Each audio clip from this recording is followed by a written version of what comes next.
सब शीघ्र ही सफलता चाहते हैं, ढेर सारी संपत्ति और सुख चाहते हैं, और ऐसे में कई बार हम छोटे मार्गों का चयन कर लेते हैं, वो मार्ग जिनमें परिश्रम नहीं होता, जिनमें होता है तो केवल छल, कुटिलता और भाग्य का सहारा।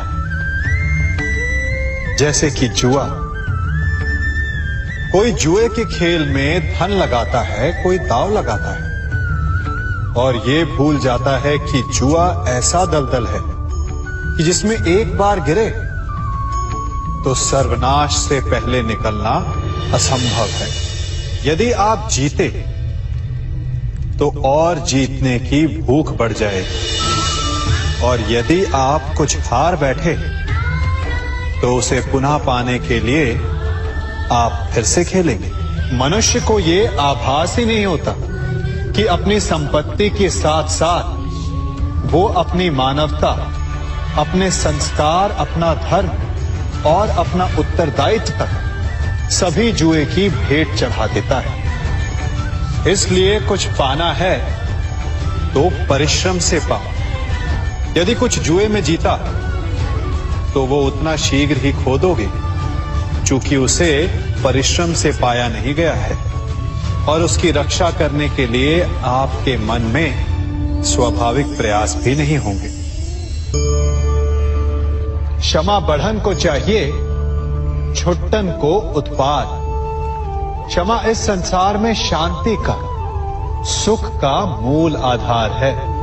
क्षमा आपके मन से प्रतिशोध और शत्रुता जैसे भावों को समाप्त करती है। परंतु क्या हर स्थान पर क्षमा आवश्यक है? क्या प्रत्येक का अपराध क्षमा करने के योग्य होता है? नहीं। कभी कभी उसे क्षमा करके हम उस व्यक्ति को और बड़ा अपराध करने की प्रेरणा देते हैं, और ऐसा ही अपराध है स्त्री का मान भंग करना, जिसमें क्षमा की कोई अवस्था नहीं। यदि सिंह भूल से गाय के बछड़े का अखेट कर ले तो उसे क्षमा किया जा सकता है, परंतु यदि वो नरभक्षी हो जाए तो उसके केवल दो स्थल होते हैं, या तो पिंजरा या फिर मृत्यु की गोद। कुछ परिस्थितियों में क्षमा के स्थान पर दंड देना आवश्यक होता है, चूंकि ये दंड का भय ही है जो लोगों को वो अपराध करने से रोकता है। संसार में सबसे बड़ा क्या है? अभिमान और बाहुबल, या विश्वास और आस्था? निश्चित रूप से बाहुबल के महत्व को नकारा नहीं जा सकता। मनुष्य अपने बाहुबल से पर्वत को मैदान बना सकता है, सागर सुखा सकता है, मरुस्थल में नदियां बहा सकता है, परंतु बाहुबल को सहारा होता है विश्वास का। यदि मन में विश्वास ना हो तो बाहुबल किसी काम का नहीं। वो कौन सा बल है कि मोर आकाश की ओर ताकते हैं? वो विश्वास ही तो है जिसके कारण वर्षा होती है और दोनों की प्यास बुझती है। परंतु जब पाप के बाहुबल का सामना धर्म के विश्वास से होता है तो बाहुबल हार जाता है और जीतता है विश्वास। विजय होती है आस्था की। यदि आप सत्य के मार्ग पर चल रहे हैं और आप अपने इष्ट में आस्था रखते हैं तो किसी भी पापी का बल आपका कुछ नहीं बिगाड़ सकता। कभी सोचा है हमारा जीवन भी उस रेत की घड़ी की भांति है? जो रेत नीचे गिर चुकी है वो हमारा अतीत है, जो अब भी ऊपर है वो हमारा आने वाला भविष्य है, और वर्तमान ये संकुचित स्थल है जहां से धीरे धीरे करके रेत गिर रही है। अर्थात हमारे पास जीने के लिए यही एक क्षण है। उसका उपयोग कैसे करना है ये हम पर निर्भर करता है। जो बीत गया उसका दुख मनाना है, या जो भविष्य में होने वाला है उसकी प्रतीक्षा में क्रोध करना है। सब कुछ करने के लिए यही एक क्षण है।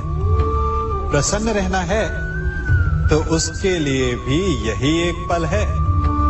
प्रतीक्षा करते रहोगे तो ये पल भी भूतकाल में बदल जाएगा।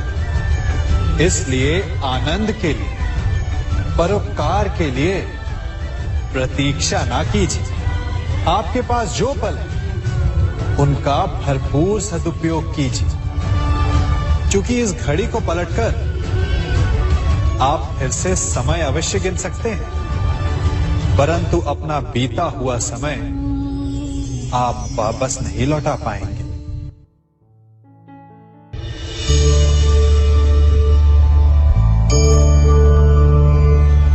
मनुष्य के जीवन में संतान का बहुत महत्व है। उस संतान के लिए वो कितने कष्ट सहता है, उसे पालता है, पोसता है, और यदि यही संतान संताप का कारण बन जाए तो क्या ये उसका दोष है? अधिकतर ये दोष हमारे लालन पालन का होता है। बचपन में बालक के हठ को मानकर हमें आनंद की अनुभूति अवश्य होती है, परंतु धीरे धीरे अपने बालक के हठ को मानकर उसके हठ के दास हो जाते हैं। एक हठी उद्दंड और असंस्कारी संतान उस सूखे वृक्ष के समान होती है कि यदि जिसमें आग लग जाए तो वो सारे वन को भस्म कर डाले। और स्मरण रहे, जब उसमें अग्नि लगती है तो सबसे पहले वो स्वयं के घर को ही भस्म करती है। इसलिए जब आवश्यकता हो तो अपनी संतान के हठ का विरोध करें, उसे रोकें, क्योंकि यदि समय रहते ऐसा ना किया गया तो भविष्य में इस समस्या के परिणाम गंभीर हो सकते हैं।